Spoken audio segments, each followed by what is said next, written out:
उसूल सुनने में एकदम सख्त, पर सोचो तो मजेदार है। कल थोड़ा पानी डाल के करे खेत गाड़ी भाई। बोलने में उसूल आसान, सरल उसका उच्चार है, पर समझ तभी पाएगा घर चलेगा कोई अकेला, चार कदम उसूलों पे। जो उसूलों पे चल सका उसके जीवन में दिशा है। उसूलों में कठिनता है, कई बार उसूलों पे चलने वाले को मिलती कई चुनौतियां हैं।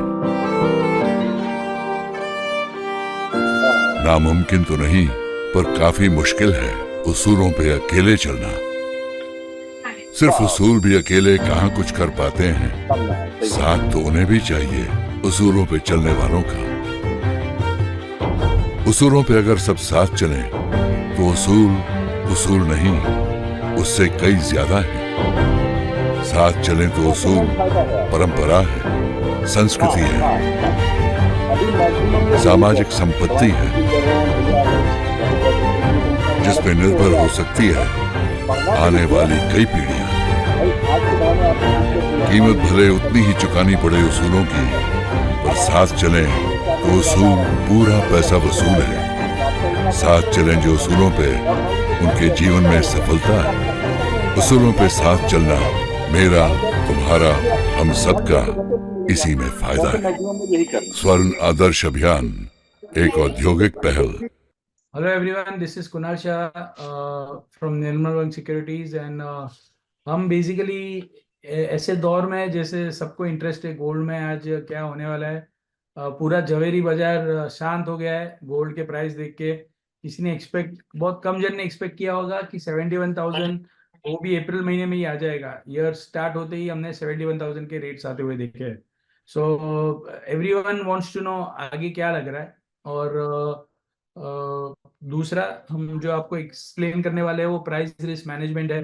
जो आप हेजिंग वगैरह, जो हमारे क्लाइंट्स है उनको हम रिकमेंड करते हैं हेजिंग के लिए, और कैसे उनको हम हेज की अलग अलग स्ट्रेटेजी देते हैं फ्यूचर और ऑप्शन यूज करके। सो उसके ऊपर थोड़ी सी डिस्कशन होगी।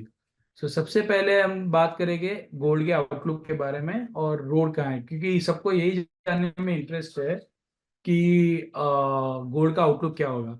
सो before I go into gold outlook, I would like to explain सबसे पहले हुआ क्या है। क्योंकि सब लोग जो, हमारा जो इफ्जा का कॉन्फ्रेंस था, गोल्ड का कॉन्फ्रेंस, वहां पे भी हमने बताया था कि ये कंटिन्यू होगा, ये तेजी यहाँ पे अटकेगा नहीं। बट उसके बाद सीधा $125 बढ़ गया है। और ये सबका टाइम कितना हुआ है, और 7 या 8 दिन 9 दिन में लगातार हमने नॉन स्टॉप रैली देखी है गोल्ड सिल्वर दोनों में। सबको लगता है ये अगर फिजिकल डिमांड कम हो गई है फिर भी इतना रैली हो रहा है, सो हो क्या रहा है। So let us go into that. सो सबसे पहले समझना है कि गोल्ड आज, पिछले साल जब यूएस का ब्याज दर बढ़ रहा था, तो यूएस का ब्याज दर 2022 से लेके 23 तक 0.25 से बढ़ के 5.5% इंटरेस्ट रेट हो गया यूएस में। और 5.5% इंटरेस्ट रेट होने के बावजूद भी हमने पिछले साल गोल्ड में मंदी नहीं, तेजी का ही रुख बनते हुए देखा। सो 31 दिसंबर को, मुझे एग्जैक्ट क्लोजिंग याद नहीं है, बट आई बिलीव दैट $2,000 के आसपास ही गोल्ड क्लोज हुआ। तो अभी आप जब 2006, 7, 8 में देखते थे कि जब जब ब्याज दरें बढ़ती थी तब तक गोल्ड नीचे आता था। आपने 2012-13 में भी देखा होगा कि इंटरेस्ट रेट बढ़े, गोल्ड नीचे आया, $1,800 का हाई लगा कि गोल्ड नीचे में $1,100 आया, और $1,100 वाला फिर से $2,000 गया। तो बेसिकली सबसे पहले ये जो पुराने इक्वेशन है, तो ये इक्वेशन अभी काम नहीं कर रहे। क्यों काम नहीं कर रहे हैं? क्योंकि कोविड के टाइम में जो वेस्टर्न सेंट्रल बैंक्स है, अमेरिका की सेंट्रल बैंक या यूरोप की या जापान की या यूके की, ये लोग ने इतने पैसे छापे हैं, इतने पैसे छापे हैं कि पैसे की वैल्यू ही नहीं रही है।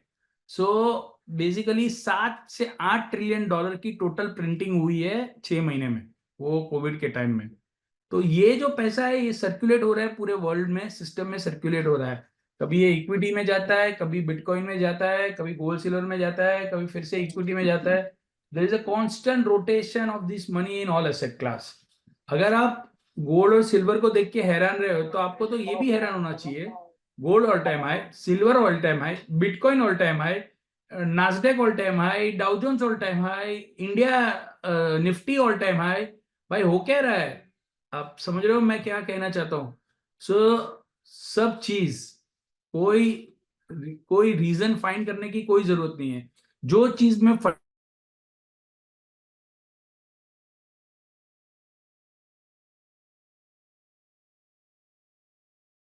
में तेजी बनती दिखी, जैसे इंडियन स्टॉक्स में इन्फ्लो जब जब आया तब इंडियन स्टॉक्स बढ़े, गोल्ड में जब जब इन्फ्लो आया तब गोल्ड बढ़ा, बिटकॉइन में जब जब इन्फ्लो आया तब बिटकॉइन बढ़ा, क्योंकि यही जो लिमिटेड जो लिक्विडिटी है वही मार्केट में सर्कुलेट होके वही हर एक चीजों में तेजी मंदी कर रही है। सो ये एक बहुत ही, सो सबसे पहले जो हमारा जो ये जो बढ़ा है वो गलत है, इतना नहीं बढ़ना चाहिए, ये सब बोलना छोड़ देना चाहिए, क्योंकि ये सब होता था 2012 13 14 में, जब हम देखते थे कि मार्केट लॉजिक के हिसाब से चलती थी। अगर ब्याज दर बढ़े तो गोल्ड घटना चाहिए, अगर अभी आप लास्ट 10 दिन में देखोगे तो डॉलर इंडेक्स बढ़ा तो भी गोल्ड बढ़ा है, अभी आप देखोगे कि यूएस का बॉन्ड यील्ड बढ़ा तो भी गोल्ड बढ़ा है। जितने भी गोल्ड के फैक्टर थे, सब फैक्टर काम, जो ट्रेडिशनल फैक्टर टेक्स्ट बुक पे जो सीखते हैं लोग कि ये होता है तो गोल्ड बढ़ता है, ये होता है तो गोल्ड बढ़ता है, सभी अमेरिका का जॉब डेटा अच्छा आया तो भी गोल्ड बढ़ा, अमेरिका का जीडीपी का डेटा अच्छा आया तो भी गोल्ड बढ़ा। तो एक चीज आपको जो समझनी है, we are in very different time, ये बहुत ही अलग टाइम है यहाँ पे। और पहले के टाइम में बहुत ज्यादा डिफरेंस था। अभी after money printing there is a major geopolitical event going in the world. So अगर आप हिस्ट्री स्टडी करते हो तो आप देखोगे कि it started with Ukraine, Russia ने यूक्रेन को इन्वेड किया, तब से ये सब स्टार्ट हुआ है और इसका कोई एंड ही नहीं है। ये लगातार एक के बाद एक, दूसरे एक के बाद दूसरा, दूसरे के बाद तीसरा, कुछ ना कुछ न्यूज फ्लो, कुछ ना कुछ इवेंट ऐसी होती रहती है जिसके कारण जियो पॉलिटिकल बढ़ते जा रहा है। सबसे पहले रशिया और यूक्रेन से स्टार्ट हुआ। पुतिन साहब को कैसे भी यूक्रेन के ऊपर अपना कंट्रोल चाहिए। सो Ukraine was a part of the USSR, जो रशिया ब्रेकअप हो गया था उसका एक पार्ट था, और वहां पे डेमोक्रेसी लाई गई जो रशिया को जरा भी अच्छा नहीं लगा। सो रशिया वांट्स कि उनके जो नेबर कंट्रीज है वहां पे डेमोक्रेसी नहीं, कम्युनिस्ट राज हो, वहां पे कम्युनिस्ट साइकिल, और कम्युनिस्ट वो लोग के लिए, कम्युनिस्ट सिस्टम उन लोग के लिए अच्छी है। सो पुतिन के लिए ये एक ईगो इश्यू था। सो पुतिन ने यूक्रेन पे अटैक करके, ये वॉर खत्म नहीं हुई है, ये वॉर में अगर रशिया कमजोर पड़ता है तो Russia can go and have a serious form of military retaliation, nuclear attack, blah blah blah, कुछ भी कर सकता है Russia. They will not accept the defeat, वो लोग हार नहीं मानेंगे, और ये लोग, वो लोग यहाँ पे अटके भी नहीं। तो ये हो गया एक फ्रंट। दूसरा फ्रंट जो भी चालू है पूरा मिडल ईस्ट में है, Syria, Lebanon, Gaza versus Israel, so west versus middle. So अभी तो ये चालू था, उतने में ये स्टार्ट हो गया। तो जहां पे इजराइल लगातार अटैक कर रहा है गाजा स्ट्रिप पे, लेबनान में, सीरिया में ईरान की एम्बेसी को उड़ाया गया। सो ये एक टर्निंग पॉइंट था गोल्ड की तेजी आने का। जब ये न्यूज आए उसके बाद गोल्ड एकदम एग्रेसिवली बढ़ा, because that is an act of war. When you कोई भी देश की आप एम्बेसी को उड़ा देते हो कोई भी कंट्री में, वो एक बड़ी बात होती है। तो उसके बाद हमने गोल्ड में लगातार तेजी देखी। सो ये सेकंड रीजन था। Third reason, central bank. आज अभी आप सेंट्रल बैंक हो, ये जो जितनी भी अमेरिका की, यूरोप की जो सेंट्रल बैंक है, ये लोग फर्जी के पैसे छाप के मार्केट में डाल देते हैं। तो ये पैसे जो इतनी लिक्विडिटी डालते हैं तो अभी उनके बॉन्ड कौन लेगा? तो पहले अगर आप इतिहास स्टडी करते हो तो 1980 से 2000 की साल तक सेंट्रल बैंक खुद बॉन्ड बाय करती थी, अमेरिका के, यूरोप के, एक दूसरे के बॉन्ड बाय करती थी। तो वो अभी सीन ही चला गया है। तो जो भी सेंट्रल बैंक या जो भी कंट्री अपना फॉरेन एक्सचेंज रिजर्व बढ़ाता है, तो वो फॉरेन एक्सचेंज रिजर्व उनको कहीं ना कहीं डालना तो पड़ेगा। तो वो डालेगी कहाँ पे वो रिजर्व? तो वो रिजर्व डालेंगे पहले बॉन्ड में, अभी सब रिजर्व जाता है गोल्ड में।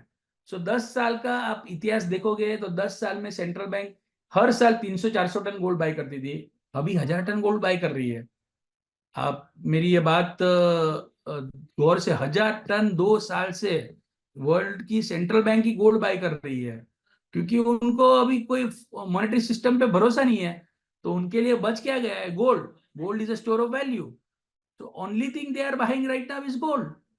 सो that is the third important reason. Fourth important reason, ये जो इन्फ्लेशन है ये कब जाएगा ही नहीं सिस्टम में से, क्योंकि अभी पैसे छपे, उसके बाद रेट हाइक हुआ। तो जब रेट हाइक हुआ तब हम देखेंगे कि धीरे धीरे रेट हाइक के साथ गोल्ड में तेजी हुई, बराबर है।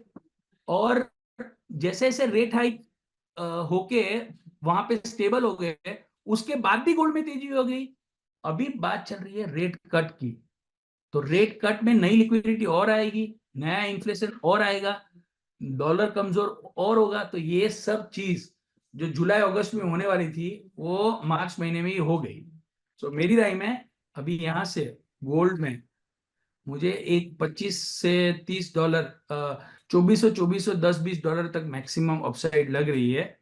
मुझे वहां से गोल्ड में एक प्रॉफिट टेकिंग या एक करेक्शन, जो भी आप वर्ड यूज करो, वो आ सकता है। वहां से गोल्ड थोड़ा बहुत नीचे जाएगा, ऐसा हमारा व्यू बन रहा है। मंदी नहीं है। $400 बढ़ने के बाद $100 $125 घटता है, तो वो healthy profit taking in the market है। सिमिलरली सिल्वर में संडे को चाइना ने अपना मैंडेट रिलीज किया है क्लीन एनर्जी का।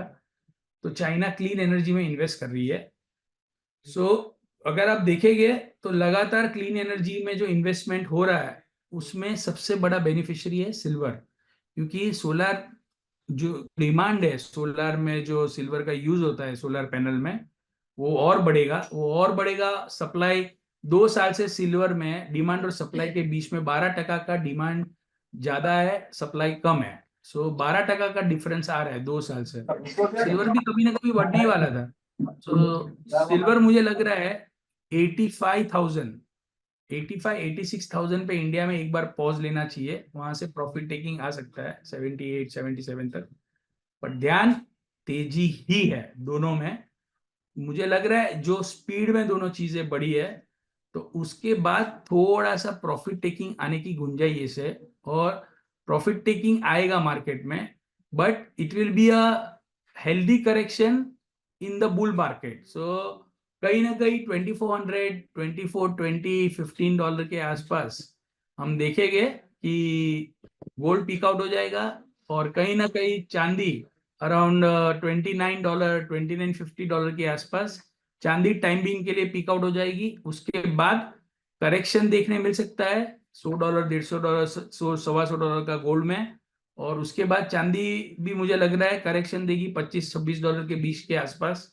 सो ये मेरा ओवरऑल व्यू है गोल्ड सिल्वर के लिए। बाद में जब जब रेट कट होगा उसके साथ गोल्ड और सिल्वर फिर बढ़ेगा। सो नियर टर्म में और $50 गोल्ड और $1 से $1.25 $1 से $1.5 सिल्वर बढ़ने की जगह है। Don't short, but after that I see a profit taking in the healthy bull market, correction in the healthy bull market. तो एक छोटा सा उसके बाद करेक्शन आपको देखने मिलेगा। तो ये मेरा व्यू है गोल्ड और सिल्वर के फंडामेंटल को लेके। अभी जहां तक हम दूसरा टॉपिक की बात, इस पे कोई क्वेश्चन है किसी का? कोई व्यूअर का क्वेश्चन है? किसी को कोई सवाल रहेगा आप अनम्यूट करके पूछ सकते हैं।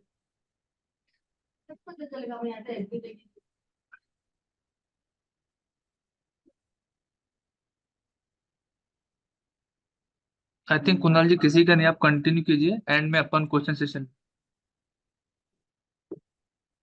जब आती है, अभी बात आती है हेजिंग की।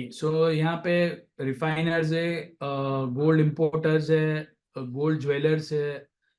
हर एक जो वैल्यू चेन पार्टिसिपेंट है उनके लिए हम हेजिंग डिसाइड करके हेजिंग स्ट्रेटेजी बनाते हैं और उनको वो स्ट्रेटेजी में हम रिकमेंड करते हैं। हमको आपका बेसिकली आप बिजनेस समझाओगे तो उसके ऊपर आपका कितना इन्वेंट्री है, आपका कितना परचेस है, आप कितना हर महीने आपका सेल्स है, ये सब समझ के हम आपको एक स्ट्रेटेजी बना के देते हैं कस्टमाइज। वो स्ट्रेटेजी के ऊपर आप काम कर सकते हो। जनरली जितने भी जवेरी बाजार में मैं जितने भी लोगों से मिला हूँ बुलियन डीलर से, तो सबका एक ही मंतव्य है, हेजिंग करना मतलब लॉस, खुला रखा तो फायदा ही फायदा है। सो एब्सोल्युटली, अगर आपने आपकी पोजीशन खुली रखी है और गोल्ड में पिछले 5 साल से तेजी हो रही है, तो आप कभी ना कभी कमाने ही वाले हो। पर जिसको अपना मार्जिन सिक्योर करना है, जिसको गोल्ड की वॉलेटिलिटी से कोई लेना देना नहीं है, हेजिंग उनके लिए है। आपको गोल्ड की प्लस माइनस में इंटरेस्ट नहीं है, आपको आपका जो 10%, 5%, 15%, 20% वही बनाने में अगर इंटरेस्ट है, तो आपको हेजिंग की ओर जाना चाहिए। सो हम आपकी रिक्वायरमेंट के हिसाब से आपको हेजिंग, जैसे आपकी इन्वेंट्री है, फॉर एग्जांपल आपकी समझिए 10 किलो की आपकी इन्वेंट्री है, तो आपकी 10 किलो की इन्वेंट्री आप हेज कर लो, सेल कर लो एक्सचेंज पे। जैसे जैसे आप फिजिकल में बाइंग करते हो, वो आप उसमें से जो भी आपने हेज किया है उसमें से पोजीशन कम कर दो। This is a simple example. तीसरी चीज जो रहती है, वो हम गोल्ड और सिल्वर में कोई भी आर्बिट्राज अपॉर्चुनिटी होती है, वो भी आप लोग को हम बताते हैं, कैपिटलाइज कर सकते हैं। कभी अच्छा रिटर्न छूट रहा है, अभी बीच में सिल्वर में 15% का रिटर्न छूट रहा था, तो ऐसी कोई अपॉर्चुनिटी आती है वो भी हम आप लोग को बताते हैं, आप वो उसमें भी कैपिटलाइज कर सकते हैं। हम गोल्ड इंटर कमोडिटी स्प्रेड भी देते हैं, buy near month, far sell month, जब लगता है अपॉर्चुनिटी। सो ऐसी सब स्ट्रेटेजी हम रिकमेंड करते हैं। सो अगर आप किसी को भी हमारे साथ जुड़ना है, तो kunal.shah@nirmalbang.com पे आप हमको मेल कर सकते हैं। Our sales team will contact you.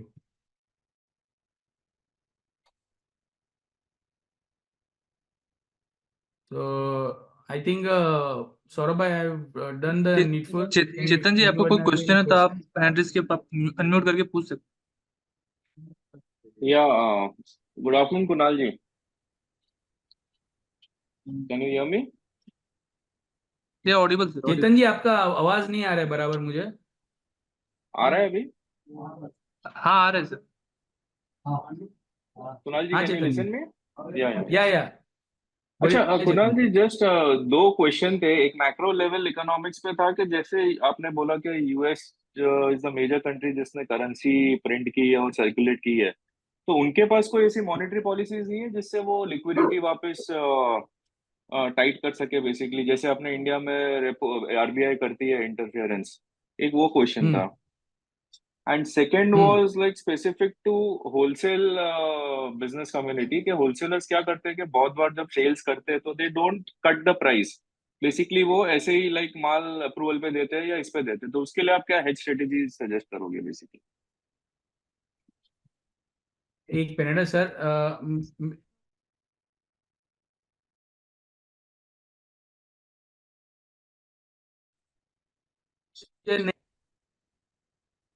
Hello, sorry, मैं आउट ऑफ सिस्टम हो गया था।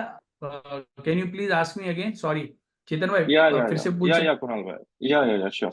तो हम्म बेसिकली कुणाल जी, मेरे दो क्वेश्चन थे। आपका जो फर्स्ट हाफ था उसको मॉनेटरी पॉलिसी को लेके के ग्लोबल मॉनेटरी पॉलिसी जो है, तो यूएस और हम्म यूरोपियन कंट्रीज के पास भी कोई ना कोई मॉनेटरी पॉलिसी होगी कि जिससे वो एक्सेस लिक्विडिटी सक कर सके या फिर विड्रॉ कर सके, बेसिकली वो पूछना था, जैसे आरबीआई इंडिया में करती है।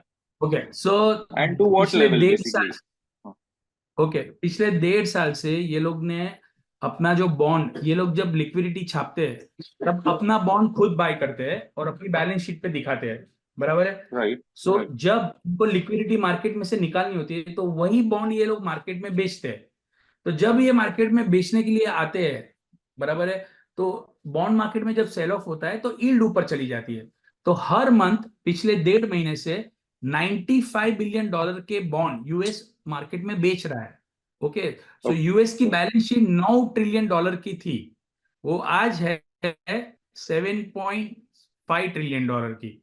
सो अगर हम देखेंगे तो $1.5 ट्रिलियन की तकरीबन उन्होंने डेट कम कर दिया है। ओके, सो $1.5 ट्रिलियन की डेट कम करने के बावजूद भी सिस्टम में, पहले जब कोविड था तब उनकी बैलेंस शीट थी $4.5 ट्रिलियन की, और आज भी उनकी बैलेंस शीट है इतनी डेट कम करने के बावजूद भी, अपनी बैलेंस शीट क्लीन करने के बावजूद भी 7.5। तो अभी भी सिस्टम में $3 ट्रिलियन तो फ्लोट कर रहा है, वो जो कोविड का। अभी ये जो 3 ट्रिलियन है वो पूरा कभी भी सक वो लोग कर ही नहीं सकते, क्योंकि अगर समझो यहां से और 1 ट्रिलियन की बैलेंस शीट उन्होंने कम की, तो क्या होगा, सब मार्केट में से लिक्विडिटी चली जाएगी, सब चीजें गिरने लगेगी। तो अभी आप देखेंगे मैक्रो में, तो इन्होंने कहा कि हम जो हमारी बैलेंस शीट रिडक्शन कर रहे हैं वो भी बंद कर देंगे और आगे जाके रेट कट भी करेंगे। और रेट कट क्यों, अब अगर इन्फ्लेशन ज्यादा है तो रेट कट क्यों करेंगे? सबका सवाल यही है कि अगर भाई तुम्हारे इधर इन्फ्लेशन अभी भी 3.25% है या 3.5% है और तुमको चाहिए कि इन्फ्लेशन 2% आए, तो रेट कट क्यों करोगे भाई? तो उसका रीजन ये है कि ये लोग सिर्फ बोल रहे हैं, इन्फ्लेशन 2% आने वाला है नहीं, क्योंकि और अगर आ गया तो सस्टेन नहीं होने वाला है, क्योंकि ये जो सिस्टम में जो इतनी लिक्विडिटी गिर रही है। अभी समझिए ये जो इंटरेस्ट रेट है यूएस का 5.5%, अज्यूम करो ये 6 महीने तक 5.5% ही रहता है, तो क्या होगा कि इनकी जो बॉन्ड यील्ड है, जो 10% की इनकी बॉन्ड है, 4% यील्ड है फॉर एग्जाम्पल, तो बढ़ के हो जाएगी 5%। अगर वो 4% से बढ़ के 5% होती है तो उनको ब्याज का $600 बिलियन का तो ब्याज का पेमेंट करना पड़ेगा। वो लोग हर महीने $95 बिलियन सिस्टम में से निकाल रहे हैं, पर अगर ब्याज दर यहां पे ही रहता है तो उनको $600 बिलियन का तो सिर्फ ब्याज पे करना पड़ेगा। तो वो पॉसिबल नहीं है कि वो लोग इतना ब्याज पे कर पाएंगे। तो इसलिए क्या, मार्केट इन लोग का बोलने का कैसे ले रहे हैं, ये लोग कुछ भी बोलेंगे, इंटरेस्ट रेट कट होगा होगा और होगा। वो लोग जो हर महीने $95 बिलियन के बॉन्ड बेच रहे हैं वो आगे जाके बेचना 1-2 महीने में बेचना बंद कर देंगे। सो सिस्टम में फिर से लिक्विडिटी आनी स्टार्ट होगी। तो ये टाइम हुआ क्या है कि डॉलर इंडेक्स गिरने, पहले क्या होता था मालूम है आप लोग, सब लोग डॉलर इंडेक्स नीचे आया चलो गोल्ड बाय करते हैं। ये टाइम सब उल्टा हुआ है, डॉलर इंडेक्स नीचे आया ही नहीं है। डॉलर इंडेक्स नीचे आने के पहले ही बाजार बढ़ गया है। डॉलर इंडेक्स आज भी 104 के ऊपर है। यूएस की बॉन्ड डील आज सवेरे भी बढ़ी हुई है। तो ये सब जो लोग यही सब चीज देखते थे, इनको ट्रैप में ले लिया है। जितने भी लोग ये सिर्फ डॉलर इंडेक्स देख के व्यापार करते थे वो गए काम से, क्योंकि डॉलर इंडेक्स तो नीचे आया ही नहीं है। तो अल्टीमेटली क्या होता है, कोई भी एसेट क्लास में तेजी या मंदी जो होती है ना, उसके जो फंडामेंटल होते हैं वो फंडामेंटल के हिसाब से मार्केट चलता है। तो सबको मालूम है, यहाँ पे जितने जन ये वेबिनार अटेंड कर रहे हैं सब लोगों को मालूम है गोल्ड में तेजी है फंडामेंटल, पर कितने जन कैपिटलाइज कर पाए? जो लोगों ने पोजीशन लेके बना के रखा था और टाइम करने नहीं गए थे मार्केट में। 90% लोग मिस्टेक क्या करते हैं, मार्केट को टाइम करने की ट्राई करते हैं कि भाई ये तेजी तो आएगा जुलाई में, अगस्त है, अरे हम भगवान है क्या? और जुलाई अगस्त में अगर तेजी आने वाला है तो थोड़ी जिसको तेजी करना है वो जुलाई अगस्त तक रुकेगा। कर लिया 2 महीने में तेजी। मैं जितने भी लोगों से बात करता हूँ सब बोलते हैं अरे गोल्ड क्यों बढ़ गया, समझ में नहीं आ रहा है यार, ऐसा क्या हो गया, ऐसी कोई डिमांड नहीं है, ऐसा कोई ईटीएफ का होल्डिंग नहीं बढ़ा है तो क्यों गोल्ड बढ़ गया? अरे गोल्ड बढ़ गया, उसको बढ़ना ही था। आज इक्विटी आपका निफ्टी 1000 पॉइंट बढ़ता है तो आप ऐसा बोलते हो इसको बढ़ना नहीं चाहिए, ये गलत है, क्यों इतना बढ़ गया? तो फिर क्यों गोल्ड के लिए क्यों ऐसा है, गोल्ड क्यों इतना बढ़ गया फिजिकल में? क्या फिजिकल डिमांड पे आप 2008 में देख लो, आप 2021 2020-21 कोविड टाइम में देख लो, ज्वेलरी डिमांड कम होती है फिर भी गोल्ड बढ़ा ही है। ज्वेलरी डिमांड से, रिटेल डिमांड से गोल्ड का डायरेक्ट कोरिलेशन कितना है? Nothing. It is all about central bank, world चलाते हैं, जो फाइनेंशियल मार्केट के गॉड्स है सेंट्रल बैंक, ये लोग गोल्ड बाय कर रहे हैं तो हम लोग क्यों डर रहे हैं? Why are we afraid? So unfortunately the people who have missed it, it's okay. So आप लोग को मैं क्लैरिटी से व्यू दे रहा हूं। मुझे लग रहा है कि ये पूरा 2 रेट कट है ना, ये गोल्ड ने पहले से ही फैक्टर इन कर दिया है।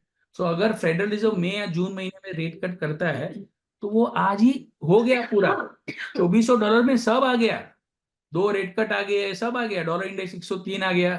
तो अभी कैसा है, डॉलर इंडेक्स घटेगा वो टाइम पे गोल्ड में प्रॉफिट टेकिंग आएगा, ऐसा मेरा मंतव्य है। तो वो टाइम पे जो लेफ्ट आउट है वो लोग क्या करेंगे, अरे लो और $20 नीचे, अरे लो और $20 नीचे। वो टाइम पे ये लोग 2410 बना के एक बार शॉर्ट टर्म में प्रॉफिट टेकिंग आएगा, ऐसा मेरा व्यू है। और सर फिर इसी 2250 के इसी आसपास फिर से हम लॉन्ग पोजीशन बनाएंगे। सर इसी को रिलेटेड एक और पॉइंट था कि बेसिकली हम लोग हिस्टोरिकली देख रहे हैं गोल्ड सिल्वर रेशियो एक मेंटेन होता था। हाँ चेतन तो भाई, जैसे आप चेतन भाई आपका जैसे वॉइस फिर से ब्रेक हो रहा है। हाँ अभी आ रही है आवाज सर? हाँ हाँ आ रही है हाँ। सर। अच्छा सर, हिस्टोरिकली मैं मेरा वीडियो बंद कर देता हूँ तो नेटवर्क का शायद थोड़ा इश्यू क्लियर हो जाएगा। सर हिस्टोरिकली हम लोग देख रहे हैं कि गोल्ड सिल्वर रेशियो एक हमेशा से मेंटेन होता आ रहा था। बट अभी जैसे आपने कहा कि लाइक सिल्वर की demand is like genuine demand and there is a huge gap in the supply and demand. तो आगे उठ के अगर हम लोग कोई लॉन्ग व्यू लेते हैं सिल्वर में, तो should it not be related to gold, और कैन वी लाइक बोलते हैं ना एक बिंदास तरीके से हम लोग सिल्वर में लॉन्ग टर्म के लिए पैसा डाल सकते हैं? आपका क्या व्यू है? देखो मैं बताता हूँ आपको, अभी जब 69,000 सिल्वर आया था ना, बराबर है, तब मैं मार्केट का पल्स रिकग्नाइज करता हूँ। तब किसी को भी सिल्वर लेना नहीं था। ओके, जिससे बात करें, अरे नहीं नहीं, ये तो अभी डॉलर स्ट्रॉन्ग है। अभी क्या हो गया, 82,000 है, बराबर है। अभी आज मैंने यहाँ पे आपको वेबिनार में बोला आप बिंदास बाय करो, आप तो मेरे भरोसे पे जाके ले लोगे, पर आप नीचे 5,000 रुपए में रख के आ जाओगे, बराबर है। तो मैं आपको जो समझाने की ट्राई कर रहा हूँ कि छोटे मोटे जब करेक्शन आते हैं ना, वो टाइम पे डरो मत, वो टाइम पे बाय कर लेना। ध्यान फंडामेंटल कोई भी कमोडिटी का, जैसे मैं बोला सिल्वर के फंडामेंटल गोल्ड से भी ज्यादा तेजी के है। कोई भी कमोडिटी में शॉर्टेज आती है ना, तो कमोडिटी मार्केट का एकदम सिंपल हिसाब है। मुझे समझ में नहीं आता है जब लोग बोलते हैं कि सिल्वर लाख होगा, 1.25 लाख होगा, 90,000 होगा, या मैं भी बोलता हूँ 85,000 होगा फॉर एग्जाम्पल।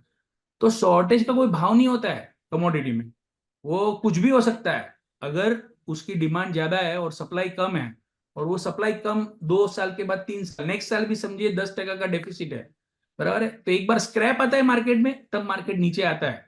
पर अगर सप्लाई तेजी के है, डिमांड सप्लाई तेजी के है, बढ़ेगा ही, कुछ भी हो जाए बढ़ेगा ही। सो आपका क्वेश्चन का आंसर दे रहा हूं, यस, जब भी सिल्वर में करेक्शन आता है, वो टाइम पे आप लेके रख दो। मैं चार्टिस्ट नहीं हूँ, ओके, मुझे चार्ट देखना आता नहीं, मेरी टीम में चार्टिस्ट है जो मेरे साथ काम करते हैं। सो हमारा ऐसा मानना है कि एक बार 84-85,000 करके 77-78,000 तक नीचे आना चाहिए, तो वहां पे फिर से आप एंट्री कर सकते हो। और वो भी इसके लिए आना चाहिए क्योंकि ये जो बढ़ा है उसमें सब भाव में आ गया है एक बार। मेरा $28 का टारगेट था, मैं आपको एकदम फ्रेंकली बोल रहा हूँ, तो $28 आ गया। अभी मैं क्यों सबको चढ़ाऊं नया नया, 28 तोड़ा तो 23, 30 तोड़ा तो 32, 32 के बाद 34, ऐसा बोलने में तो क्या 2 मिनट लगता है। But at what time you are buying, when are you buying, are you a long term 10 years investor, you can buy at this rate and you can hold on. आपको 10 साल बाद 1,30,000, 1,40,000 में बेचने मिलने ही वाला है। पर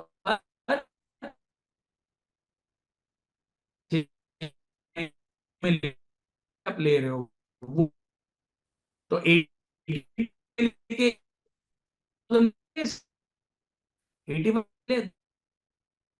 और आपकी वॉइस बरोबर नहीं आ में रही ले, है। आप नीचे पे और आपको M2M आएगा, आप लोग बोलोगे हाँ सर आपने फंसा दिया है। कुणाल जी वॉइस ब्रेक हो रही है आपकी। तो नीचे में करेक्शन होता है तब लो, ओके, करेक्शन के टाइम पे डरो मत। तो सर इस बार 78, तो 77 आता है इस ना, इस इस बार तो करेक्शन का मौका ही नहीं दिया। अभी ऐसा लगता है बिना स्टॉप लॉस लेके ही लेना पड़ेगा एंड लिमिटेड क्वांटिटी। इसमें ऐसा है, ये हमेशा ऐसा ही होता है, मतलब मेरा दूसरे एसेट क्लास में सब तेजी आती है ना, तो रीजन हम लोग क्या, हम मिस्टेक, आप लोग जवेरी बाजार में फिजिकल डिमांड सप्लाई देखते हो, बराबर है। तो ये मार्केट का, मैं आपको इलेक्ट्रिक मार्केट में करियर में हूँ, वो मैं आपसे शेयर करूंगा। अगर आपको कोई चीज में तेजी समझ में आ गई है ना, तो पोजीशन बना के छोड़ दो, वो टाइम करने मत जाओ मार्केट को। मैं इतने लोगों को पहचानता हूँ, सब लोग जो मेरे से बात करते हैं, हमारे क्लाइंट है या वेल विशर्स है, सब लोग, अरे नहीं सेकेंड हाफ में बढ़ेगा, अभी से क्यों लेना है सेकेंड, अरे भाई उसमें तेजी है। अगर आप लोग मुझे फॉलो करते हो, मैं लास्ट 6-8 महीने से कुछ भी हो जाए, कोई प्राइस लेवल पे तेजी तेजी रिकमेंड कर रहा हूँ। मुझे खुद को मालूम था कि ये 3 अप्रैल महीने में ऐसा भाव हो जाएगा। सो मैं आप लोग के सामने, पर मुझे ये मालूम था कि ये भाव होने ही वाला है, और शायद ये साल ही होने वाला है। I didn't know the timing, nobody knew the timing. जो लोग एग्जैक्टली। होशियार थे उनको समझ में आ गया कि ये धीरे धीरे बढ़ाएंगे ना, तो ये नहीं होगा, तो पहले ही उन लोग ने माल लेके खींच दिया, एक साथ 2 महीना इकट्ठा किया और 1 महीने में खींच लिया पूरा। तो तो मेरा ठीक सेकंड है, जो हुआ क्वेश्चन था वो वो, हुआ। हाँ हाँ, second question. Sir second question मेरा हेज को लेके था। Like it's pure hedge. अभी होलसेलर जो है काफी मार्केट में, जो काफी अपने रिटेल कस्टमर्स को बेसिकली ये इस पे देते हैं हमारा, खाली इस पे जांगड़ पे माल देते हैं या फिर उधार पे माल देते हैं बेसिकली। और प्रॉब्लम ये हो गई है कि अभी हम्म रिटेलर सामने भाव नहीं काट पा रहा है, वो समझ ही नहीं पा रहा है कि भाई किस रेट में हम लोग भाव काटे। तो ये एक डिफॉल्ट रिस्क हो रहा है from wholesaler point of view. तो इसको किस तरीके से टैकल करना चाहिए, कैसे हेज यस। कर सकते हैं हम लोग? देखो ये बहुत डिफिकल्ट है आप लोग के लिए, और मैं समझ रहा हूँ ये जवेरी बाजार में अभी सबसे बड़ी समस्या है अभी फिलहाल। सो ये तो बेसिकली एकदम से है ये हेजिंग का। मैंने क्या आपको बताया, आप अगर बुलियन डीलर हो, आप बुलियन डीलर हो, नो, होलसेलर है। आप होलसेलर है, ओके। सो जो भी आप थिन मार्जिन पे, जैसे आपने आपका मटेरियल प्रोक्योर किया, ऑर्डर दिया, बराबर है। सो आपने समझो 2 किलो मेरे पास माल लिया, बराबर। आपको वही मोमेंट पे, आपको अगर प्राइस रिस्क से बचना है तो आप सामने एक्सचेंज पे शॉर्ट कर दो। द मोमेंट यू परचेस, तो आपका तो प्राइस रिस्क उधर ही पैक हो गया। जो दिन आप नहीं, प्राइस मेरा फिक्स करते हो, या सॉरी। सॉरी सर, एक्चुअली मेरा क्वेश्चन सेल साइड पर था, क्योंकि हमारा परचेस तो ऑलमोस्ट फिक्स रहता है, मार्केट से ले लेते हैं, समझो क्वांटिटी में लेते हैं 5 किलो 10 किलो। पर जब हमारा सेलिंग आप है होता है ना, तभी वो आप एक ग्राम्स में काम होता करो, है, 100 ग्राम, 200 ग्राम, 50 ग्राम। आप है ना, तो आप मेरा नंबर सौरभ से ले लो। ओके, सौरभ ओ, आपको मेरा नंबर दे देगा। मैं आपको पूरा कस्टमाइज स्ट्रेटेजी आपके ओके बिजनेस के हिसाब से बना के समझ, क्योंकि it okay, will not be right in front of everyone if I explain you. I know, got You it tell यार। me because I will have to what is your work. So then only right right, जिनको भी interest है, kunal.shah@nirmalbang.com पे आप अपनी inquiry छोड़ दो, sure sure, एक करके review। ठीक है। अच्छा, एक फाइनल क्वेश्चन था Kunal sir. Any other question? एक एक फाइनल क्वेश्चन मेरे एंड से। हाँ। हमारे commodities like gold and silver में, अपार्ट फ्रॉम जो फ्यूचर्स होता है एमसीएक्स है, एनएससी पे, are there any OTC products, over the counter products design करके हो सकते हैं वो? नहीं, नहीं, there are no OTC product. Okay okay, So thank you यार। RBI will not allow these products. Okay. किसी का कोई और सवाल? ओवरऑल रेगुलेटर्स का अप्रोच फ्यूचर मार्केट के लिए भी बहुत कंजर्वेटिव है। Okay, so I don't think so OTC product जल्दी कोई आएगा। I think very difficult. Okay exchange की ओर से तो लग नहीं रहा है। Okay, thank you so much Kunal sir. नहीं, आप मतलब आप लोग एक चीज दिमाग में, एक ही चीज लगा के बैठो कि छोटा मोटा करेक्शन आएगा ये बुल रन में। मैंने आप लोग को सबको मेरा ईमेल दे दिया है। इंडिविजुअल जो भी आपकी क्वेरी है, थोड़ा आप प्रॉपरली मेल ड्राफ्ट करके मुझे लिखोगे तो मैं उसका आपको सोल्यूशन बना के दे दूंगा।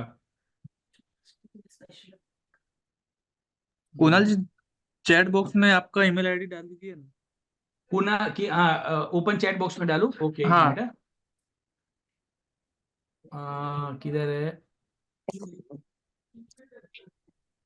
इसमें एक मिनट। सुबह ने अली करा पूछ रहा हूँ,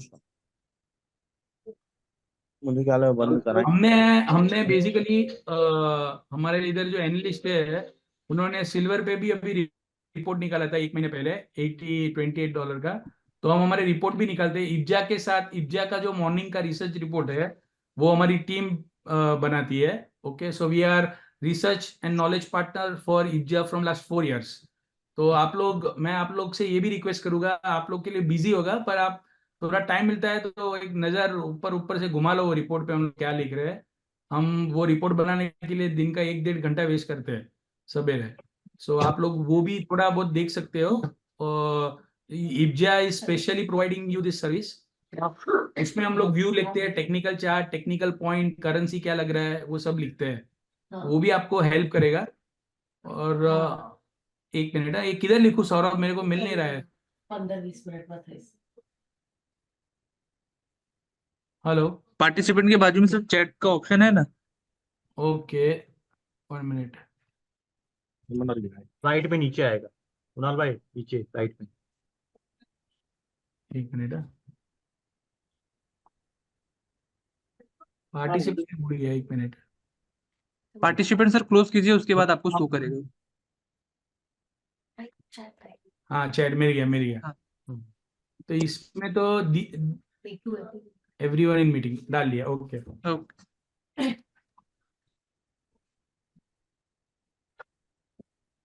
ओके, आप लोग आपने आपके क्वेरी और नंबर के साथ इसमें आप मेल डालिए, we will revert back to you in 1 or 2 days maximum.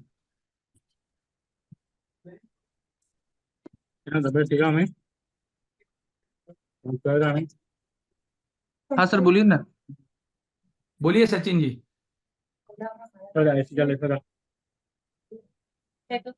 किसका क्वेरी है?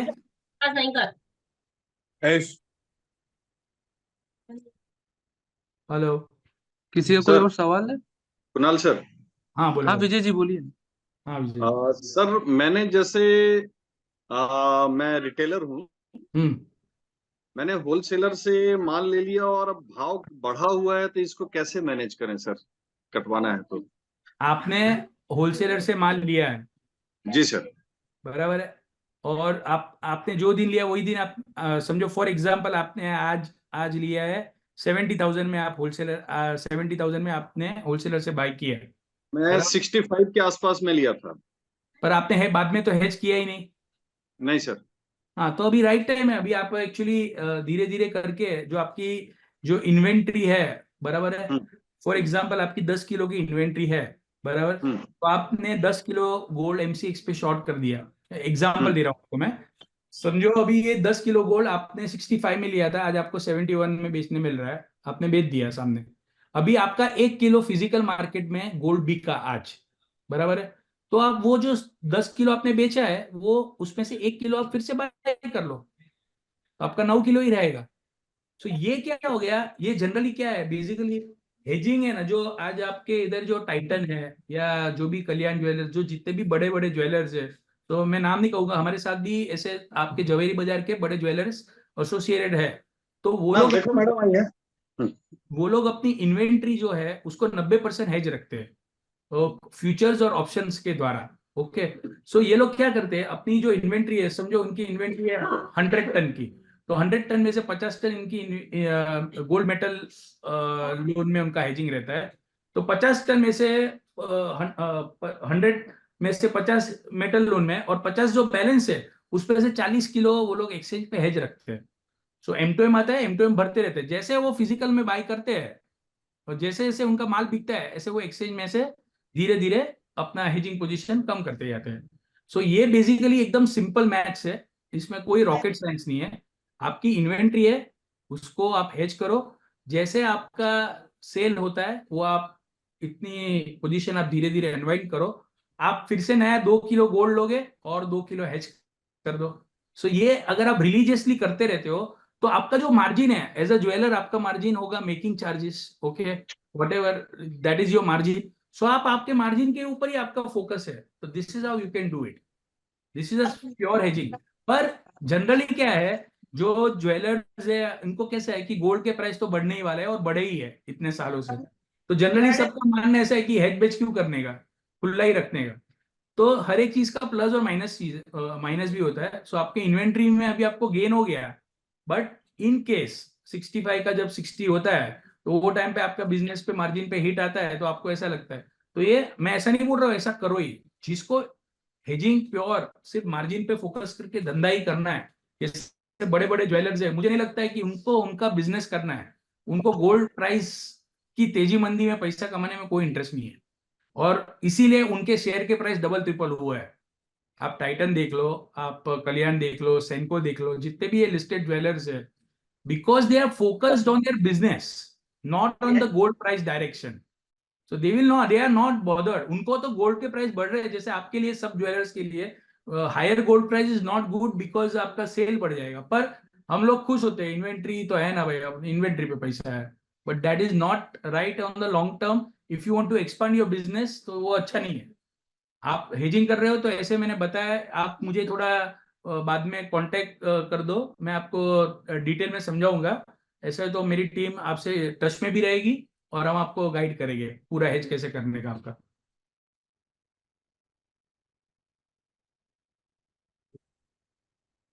और किसी का कोई सवाल? Thank you sir, thank you. Thank you Vijay जी।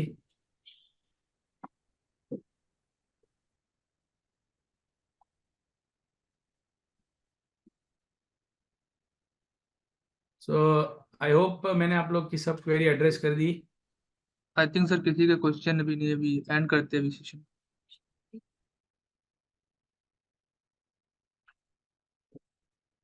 तो thank you to all the participant and thank you Kunal ji. Okay, my pleasure. Thank you.